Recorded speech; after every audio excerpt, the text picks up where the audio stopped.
이렇게 시작하죠. 그때가 언젠가 하면 22절을 참고해 보면 예수님께서 각 성과 각 마을로 다니면서 하나님의 말씀을 가르쳤다고 이야기합니다. 가는 곳마다, 가는 성마다 하나님 말씀을 가르칩니다. 그러나 예수님의 가는 방향은 정해져 있습니다. 그 방향은 예루살렘이죠. 예루살렘 향해서 가시면서 그 가는 길에 있는 성과 마을들에 들어가셔서 말씀을 전하셨다는 것입니다. 오늘 본문을 보면 그때 어떤 바리새인들이 예수님께 말합니다. 선생님, 여기를 떠나십시오. 왜냐하면 헤롯이 당신을 죽이려 하기 때문입니다 라고 이야기했습니다. 아주 중요한 정보를 알려준 것 같죠. 예수님께서 예루살렘에 가면 안 된다는 겁니다. 가면 거기서 죽습니다 라고 이야기하죠. 근데 예수님은 나중에 33절에 보면 예루살렘 밖에서는 죽는 법이 없다. 예수님은 예루살렘에 가면 죽는다는 걸 알고 계시는 겁니다. 그리고 거기서 죽어야 된다고 알고 계시죠. 그러나 이들은 가면 헤롯에게 죽을 수 있기 때문에 여기를 떠나서 안전한 곳으로 가는 게 좋겠습니다. 이렇게 지금 권하고 있는 것입니다. 여기 등장하는 헤롯은 누군가 하면, 여러분 헤롯 그러면 딱 먼저 떠오른 사람은 예수님이 태어날 때 왕이었던, 그죠? 예수님이 태어난 걸 알고는 동방 박사들이 와서 왕으로 태어난 이가 어디 있습니까? 물어봤을 때 깜짝 놀라가지고, 아니 내가 왕인데 또 어디서 왕이 태어났다는가? 그래서 동방 박사들한테 그러죠. 가서 경배하고 나면 나에게도 알려달라. 나도 가서 그 왕에게 경배하겠다라고 말했지만 속셈은 왕은 무슨 왕이냐? 나 말고 또 하늘에 태양이 어떻게 둘이 있느냐. 그러고는 그 왕으로 태어났다는 아기를 죽이기 위해서 했던 것이죠. 동방의 오순 박사들이 성령의 인도를 따라서, 지시하심을 따라서 다시 헤롯에 가지 않고 다른 길로 자기 땅으로 돌아갔다 그랬습니다. 뒤늦게 이 사실을 안 헤롯이 그때를 기준으로 2살 아래에 있는 남자아이는 다 죽여라. 베들레헴 근방에 있는 아이는 다 죽이라고 명령을 내렸던 아주 끔찍한 잔인한 왕이었던 것을 우리가 알 수 있습니다. 그게 헤롯인데, 그 헤롯은 우리가 헤롯 1세 혹은 헤롯 대왕이라고 부르는 헤롯입니다.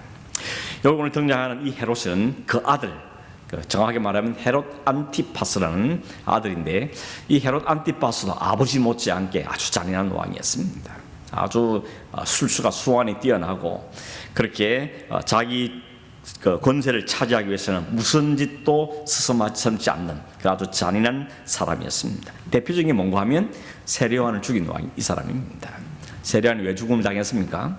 이 헤롯 안티파스가 자기 이복 형인 빌립의 이백 동생인 빌립의 아내 헤로디아가 너무 이뻐가지고 그 동생을 차지하죠. 강제로 빼앗아서 그 애를 자기 이혼을 시킨 다음에 자기 아내로 만들어버린 겁니다. 세례요한이 그랬죠. 그건 악한 일이라고, 그런 건 안 되는 일이라고 지적을 합니다. 아무도 왕에게 끽소리 못했는데 이 세례요한이 그걸 죄라고 지적하니까 이 화가 난 헤롯이 어떻게 하면 결국은 나중에 세례요한을 죽여버린 것이죠. 나중에 예수님이란 분이 나타났을 때 이 헤롯이 굉장히 근심하죠. 혹시 내가 죽인 세례요한이 다시 부활한 게 아닌가, 이렇게 착각할 만큼 굉장히 두려워했고, 그렇다면 저도 내가 죽여야 되지 않겠는가, 이런 마음을 품었던 것을 우리가 알 수가 있는 것입니다. 이 헤롯은 바로 세상에 수단과 방법을 가지 않고 힘을 가지려고 하고, 자기 힘을 지켜내기 위해서 수단과 방법을 가지 않고 모든 걸 동원해서 자기의 정적을 제거해버리는 그 세상의 힘의 세력들, 사탄의 세력을 상징하는 것이라고 볼 수가 있는 것이죠. 그의 앞길을 가로막는다면 그가 하나님이라 할지라도, 그가 메시아 할지라도 죽여버리겠다는 것이 바로 오늘 세상의 힘이고 권세인 것입니다. 세상은 자기의 이익이 안 되면, 나의 가는 길을 가로막으면 그 누구도 제거해버리겠다는 것이 오늘 세상의 모습인 것입니다. 그래서 바리새인들은 그 예수님의 안전을 걱정해서 여기를 떠나라고 말할 수도 있었겠지만, 한편 생각하면 바리새인들이 예수님을 이렇게 걱정할 사람들이 아니지 않습니까? 그래서 어떤 면에 보면 이 사람들이 진짜 예수님을 걱정해서 떠나라고 한 게 아니고, 예수님 때문에 자기들의 삶이 피곤하고 불편해지니까 자기들의 그동안 잘 감추뒀던 죄가 들통나고 책망하고 그러면서 자신들의 위선, 자신들의 외식 이런 게 자꾸 드러나니까 어쨌든지 예수님을 좀 치워버리고 싶은데 헤롯을 핑계대면서 여기 있으면 안 된다고, 떠나라고 이렇게 이야기 아니겠는가, 이렇게 생각할 수도 있는 것입니다. 이들은 자신들의 신앙이 참 굉장히 괜찮은 사람이라고 이야기하고 있고, 또 주변 사람들도 바리새인 그러면 참 말씀을 잘 지키고 율법대로 살고 그런 사람들 알아주고 있는데, 예수님이 등장하면서부터 자신들의 모든 인기와 명예 다 떨어지기 시작한 겁니다. 자신의 감추했던 모든 게 다 들추게 된 것이죠.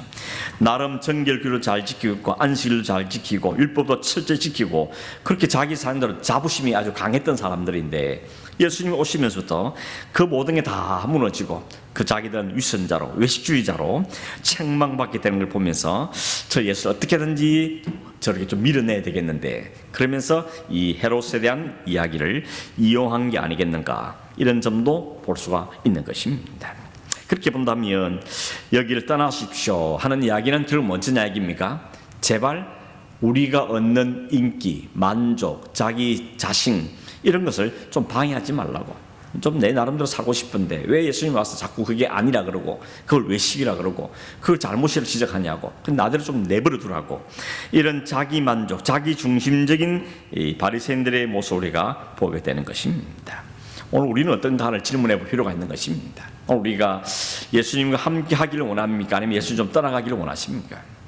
우리가 말로는 예수님과 함께 하기를 원합니다, 그렇게 말하는데, 사실 때로는 예수님을 믿는다는 것이, 예수님 너무 가까이 오면 그게 불편해진 사람도 있습니다.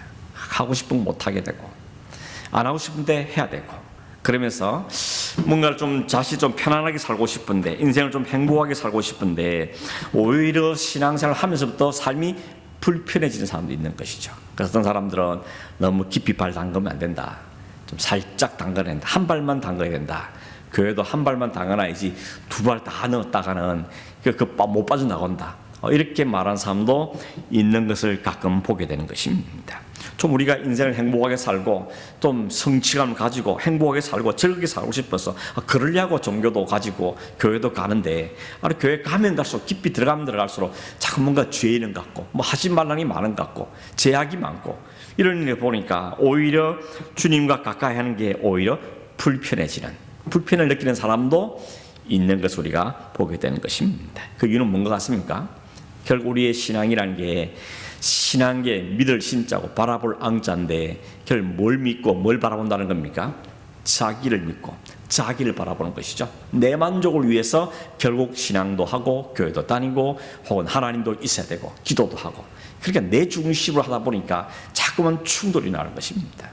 하나님은 우리를 처음 지을 때부터, 만들 때부터 하나님을 전적으로 의존할 존재로 만드셨습니다.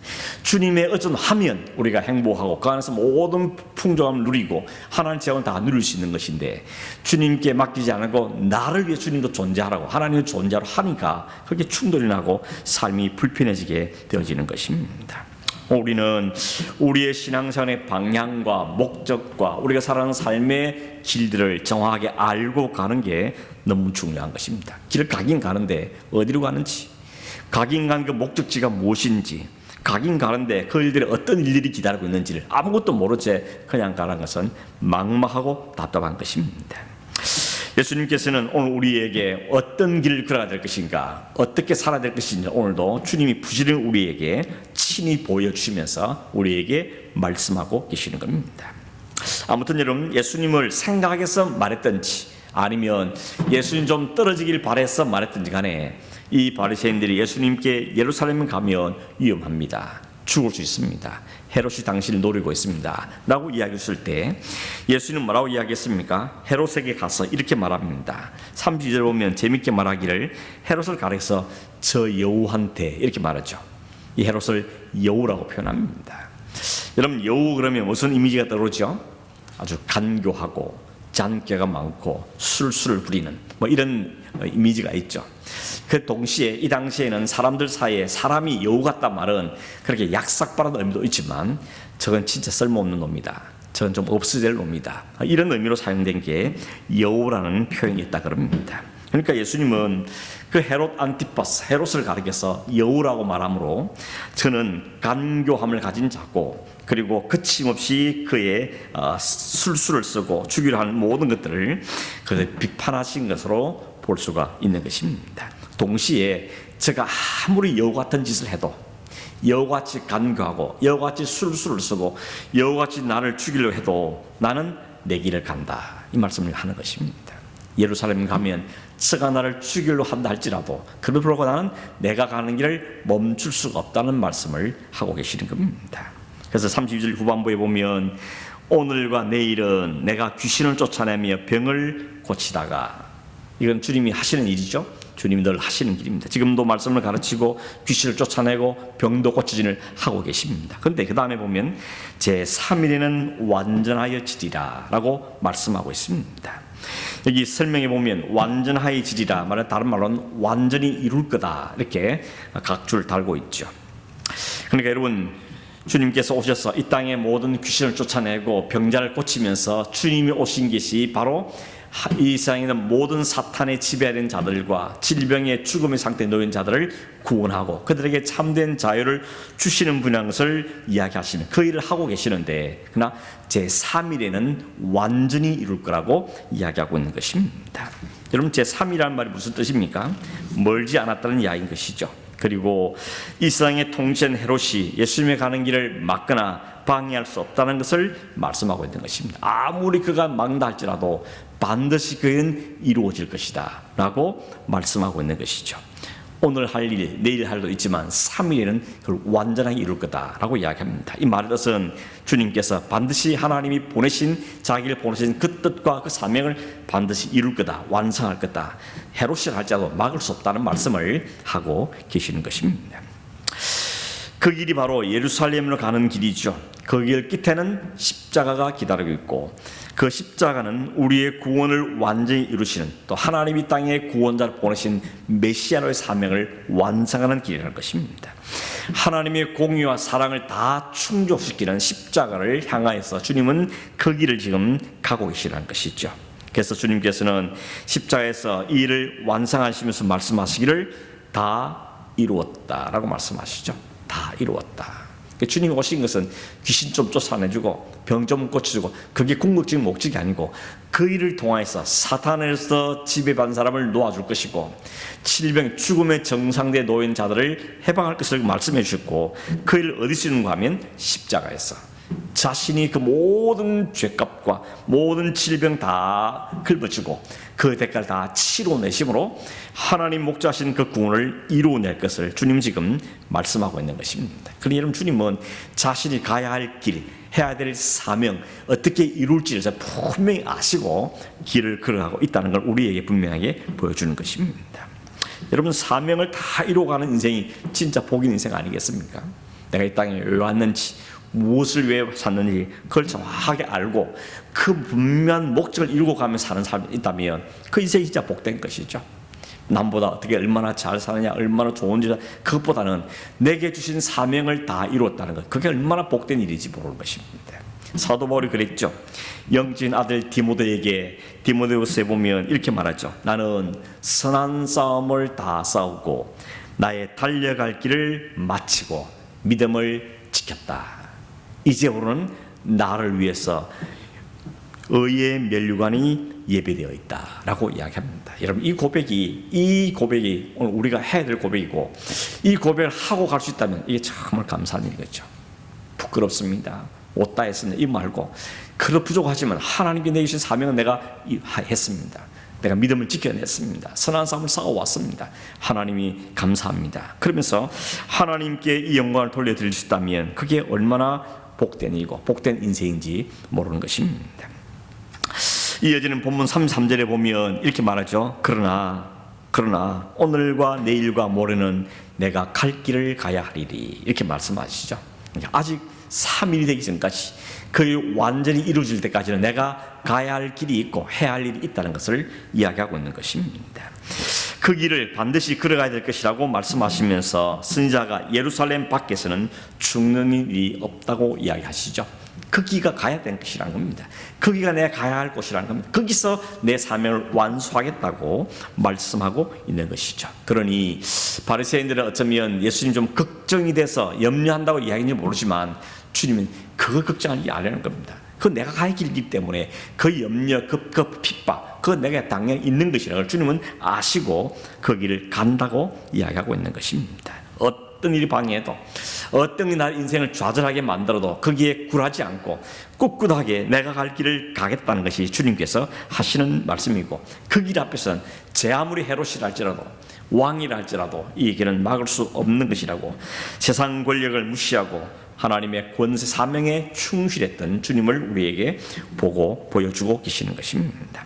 오늘 우리는 그런 점에서 참 부끄럽지 않습니까? 조금만 어려움이 생기면 이거 내가 꼭 해야 되는 일인가? 내가 지금 할 수 있는 것인가? 이런 절망과 좌절할 때가 참 많죠. 내가 이 목사를 해야 되는 건가? 내가 이 순장을 해야 되는 건가? 이게 내가 교회에서 이거 해야 되는 건가? 이런 마음이 들 때가 솔직히 있지 않습니까? 주님께서는 있다는 것을, 그 길이, 그런 가는 길에 그 길이 있다, 어려움이 있다는 걸 분명히 말씀해 주시고, 그럼에도 불구하고 목적이 분명하다면, 방향이 분명하다면, 내 사명이 분명하다면 그 길은 가는 게 맞다는 것을 이야기하는 것입니다. 얻어터지더라도 가야 되는 것이고, 핍박 있어도 가야 되는 것이고, 혹 사람들이 오해하고 인정하지 않는다 할지라도 주님 주신 길이 맞다면, 주님 주신 사명이 맞다면 그 일 다 할 때까지는 그냥 묵묵히 꿋꿋이 가는 것이 우리가 해야 될 일인 것을 우리에게 다시 한번 확인시켜주고 있는 것입니다. 자, 이 말씀 주면 이게 참 위로가 많이 되었습니다. 그냥 가라는 겁니다. 그냥 가라는 겁니다. 맡기고 그냥 가라는 것이죠. 그 열매에 대해서, 결과에 대해서 너무 좌지우지하지 말고 그냥 그 길 가라는 것입니다. 그게 주님 가신 길 맞다면 그냥 걸어가라는 것입니다. 그러면 주님께서 그 일을 통해서 사명을 이루게 하실 것을 우리에게 약속해주고 계시는 것입니다. 여러분, 우리는 말씀 보면서 너무 쉽게 절망하지 말고, 너무 좌절하지 말고, 너무 휘둘리지 말고, 후회하지 말고, 내 사명이 무엇인지 분명히 확인하고, 이게 주님 주신 사명이고 주님 가신 길이라면 그냥 가겠습니다. 이 고백이 오늘 우리에게 있으리라고 생각이 들어집니다. 3, 4절에 보면 주님께서 예루살렘을 바라보시면서 탄식하시기를 이렇게 말하죠. 예루살렘아 예루살렘아, 선지자들을 죽이고 네게 파송된 자들을 돌로 치는 자여, 암탉이 제 새끼를 날개 아래 모음같이 내가 너희의 자녀를 모으려 하늘이 몇 번이냐, 그러나 너희가 원하지 아니하였도다. 이 한 문장 속에 구약의 모든 역사 다 녹여져 있죠. 하나님이 이 백성을 구원하기 위해서, 그들의 죄에게 돌이키기 위해서 계속해서 반복적으로 하나님의 선지자를 보내셨습니다. 그래 하나님께 돌아오라고, 그래야 사는 길이라고, 거기에 생명이 있다고 그렇게 이야기했습니다. 마치 암탉이 병아리를 보호하는 것처럼, 그 암탉 병아리들이 그 엄마 품 안에 있을 때만 안전한 것처럼 하나님께서 이 백성들을 불러 모아서 그들을 보호하겠다고, 그들 주의 날개로 덮으시겠다고 그렇게 말씀하시고 초청했지만, 그들은 오히려 그 선지자들을 죽여버리고 그 신자들을 비방하고 그 시간을 돌을 들었던 그들이었던 것입니다. 뿐만 아니라 하나님의 아들이 직접 와서도 그 아들마저도 그들은 돌을 던지고 십자가로 내몰아서 죽여버렸던 것입니다. 주님은 자신이 예루살렘에서 그 십자가에서 죽게 될 것을 보신 것입니다. 여러분, 구약성경에 보면 그럼에도 불구하고 그런 모든 삶 가운데도 여호와의 날개 아래에 들어감으로 보호를 받은 사람들 있죠. 대표적인 사람이 룻 같은 여인이 아니겠습니까? 베들레헴의 기근을 피해서 모압으로 갔던 나오미의 가정이 온 것을 보고는 이 룻이 그 집에 시집을 갔습니다. 그런데 그 남편이 죽어버렸죠. 완전히 졸지에 과부가 되고 말았습니다. 나오미는 기근을 피해서 왔는데 그 베들레헴에 다시 풍년이 왔다는 소식을 듣고는 돌아가려고 마음 작정을 합니다. 그리고는 돌아가면서, 얘들아, 니네들은 여기서 다시 재혼하고 니들 민족 속에서 그냥 살아라. 그게 안전하지 않겠냐. 나 따라가봐야 아무런 희망이 없느니라 라고 설득했는데, 이 룻은 뭐라 그랬습니까? 아주 결정적이라 했죠.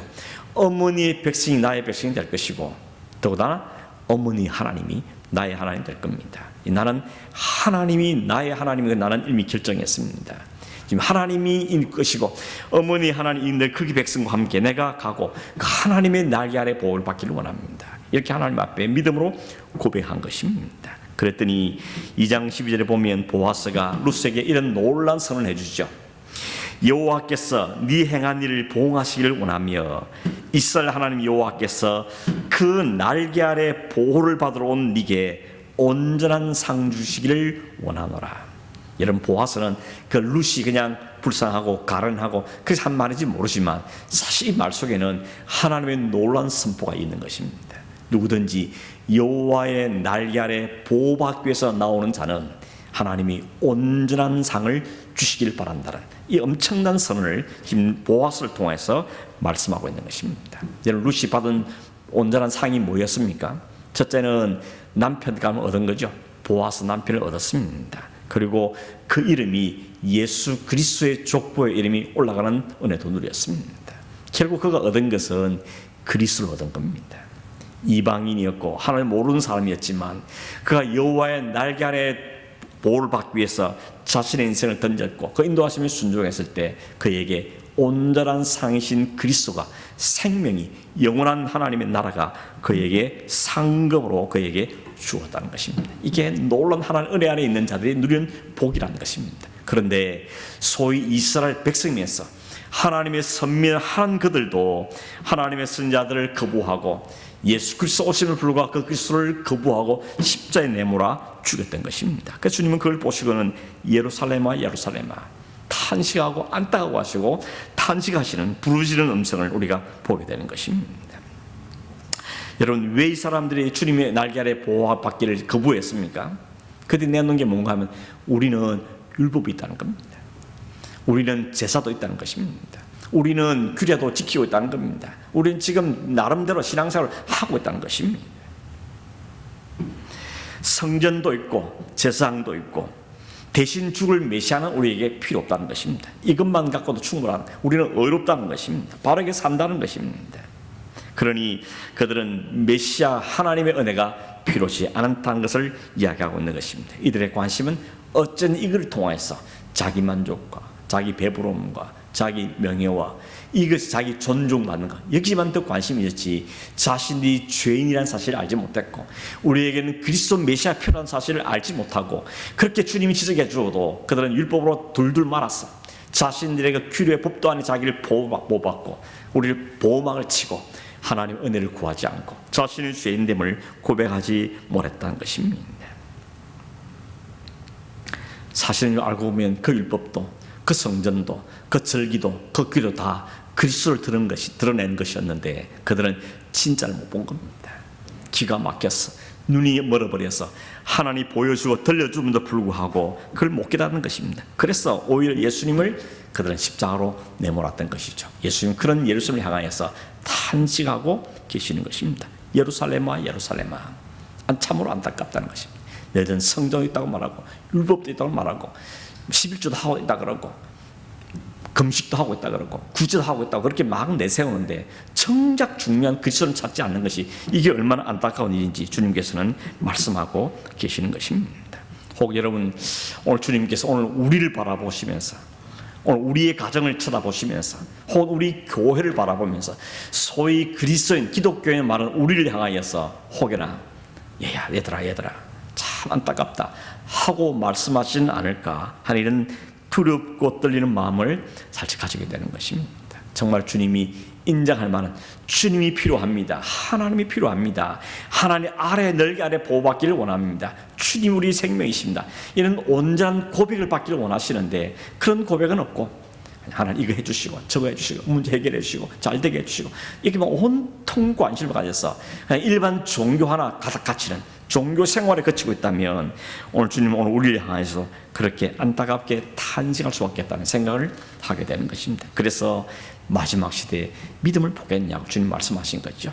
믿음 좀 보여달라. 믿음이 있어야 되는데 하나님을 믿고 하나님께서 의존한 자에게 온전한 상 주신다는 걸 믿어야 되는데 그 믿음 없이 무슨 종교 활동만 하고 있냐고 우리에게 말씀하고 있는 것입니다. 마지막 35절에 보니까 주님 이렇게 말씀하시죠. 보라 너희 집이 황폐하여 버린 바 될 것이라. 끝까지 주님을 거부하고 그리스도를 인정하지 못하고 자신의 구주로 메시아로 받아들이지 못하면 너희 집이 황폐해지게 될 거라는 겁니다. 황폐해질 거라.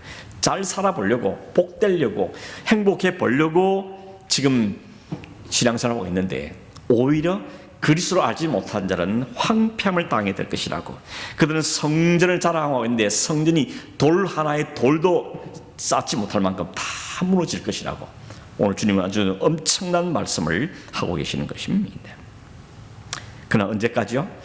너희가 주의 이름으로 오신 이를 찬송하게 할 때까지 그때까지 나를 보지 못할 것이라고 말씀하고 있습니다. 여러분, 너희 집에 너희 집이 버림을 받았다는 말씀은 주님이 이 말씀하신 후에 약 한 40년 정도 후에 예루살렘이 로마에 망해가지고 성전이 다 폐허가 되고 예루살렘 성이 박살나버리는 그 사실을 이야기하는 것이죠. 그러나 장차 주의 이름으로 온 자를 찬송의 날이 올 거라고 이야기합니다. 그날이 바로 다시 오시는 주님, 재림의 주님인 것이죠.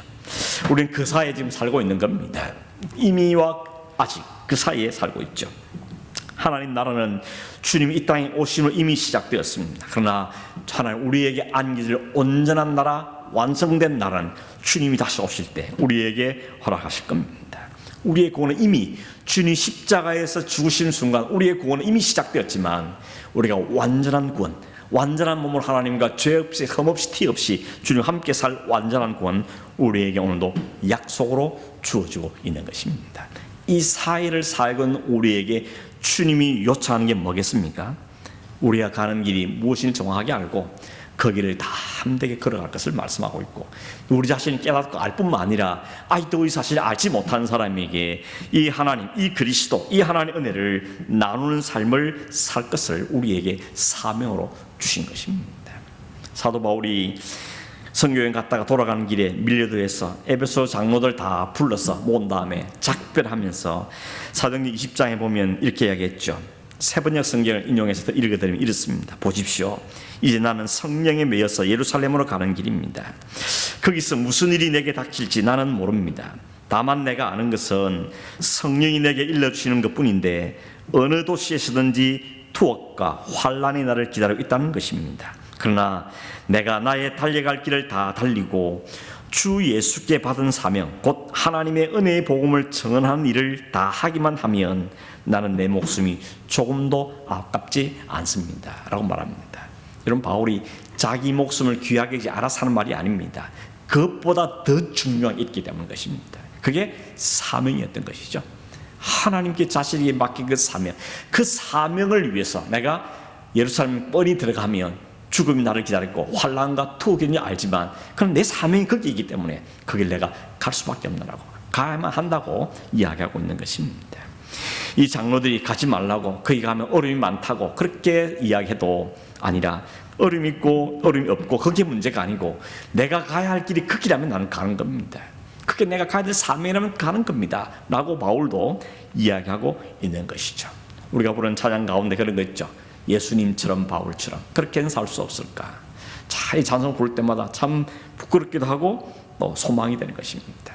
주님이 가신 길을 사도 바울도 비슷한 모습으로 걸어갔고 세례 요한도 비슷한 모습으로 죽어가고 앞서 우리 많은 신앙의 선배들이 그 길을 걸어갔던 걸 보면서 이제는 우리가 걸어갈 차례고 내가 걸어갈 차례인 것을 생각하게 되어지는 것입니다. 여러분, 오늘도 열심히 사셨죠? 부지런히 사셨죠? 바쁘게 사셨습니다. 내일도 부지런히 살고 열심히 살고 바쁘게 사실 겁니다. 그러나 다시 한번 우리가 이 밤에 다시 곰곰이 생각할 것은 뭘 위해 사는 것인지, 어디로 가는 삶을 사는 것인지, 내가 받은 사명 도대체 무엇인지, 그 사명을 완수하게 나는 어떤 자세로 살고 있는가 하는 점 우리가 생각하면서 가야 되는 것이죠. 그것 없이 그냥 열심히만 간다고 되는 건 아니지 않겠습니까? 오늘도 주님처럼 바울처럼 하나님께 내게 맡긴 사명이 무엇이요, 내가 가야 할 길이 뭔지를 잘 알고 그 길을 가는데 주님 포기하지 않게 하시고 좌우에 치우치지 않게 하시고 휘둘리지 않게 하시고 그 길을 묵묵하게 꿋꿋이 그 길을 걸어가게 해주십시오. 그래서 그 길을 끝날 때 나의 달 길 이제 다 마쳤습니다. 하나님의 도우심으로 성령의 함께 하심으로 이 선한 삶 이제는 마쳤습니다. 하나님 이 길을 걷게 하시면 감사합니다. 이 고백이 오늘 저와 우리 여러분 우리 모두에게 있으길 바라고 우리 온 성도들이 함께 이 고백 속에 이 걸음을 함께 잘 달려가는 그런 은혜가 우리 가운데 있으시기를 주님으로 축원합니다. 기도하겠습니다. 하나님 아버지, 오늘도 우리에게 열심히 살고 분주히 살고 바쁘게 사는 우리에게 잠시 멈추어서서 우리가 어디로 가는 것인지, 무엇에 사는 것인지, 무엇이 우리를 기다리고 있는 것인지, 무엇가 참된 가치인 것인지를 주님을 통하여서 또 우리 사도 바울을 통해서 믿음의 선배들을 통해 우리에게 말씀해 보여주셨는데 하나님 우리도 그 길을 걷는 인생이 되게 해주십시오. 보게 해주시고 듣게 하시고 확신을 갖고 하나님 분명한 마음을 갖고 그 길을 걸어가는 자들이 되게 하셔서 하나님께서 우리에게 장차 안겨주실 온전한 상을 우리가 누리며 찬송하며 가는 우리 인생이 되도록 도와주시길 원하고 혹여나 건강 문제 때문에 혹은 여러 가지 사업 때문에 여러 가지 일들 때문에 여전히 고통받고 또 어려움 중에 있고 신앙에 위협을 당하는 분들이 있습니까? 하나님 우리의 가는 길을 다시 확인하고 그 길을 담대함으로 찬송하며 감사하며 달려갈 수 있는 믿음들을 우리에게 허락하여 주시옵소서. 거룩하신 예수님의 이름으로 기도하옵나이다. 아멘. 찬송 한장 하겠습니다.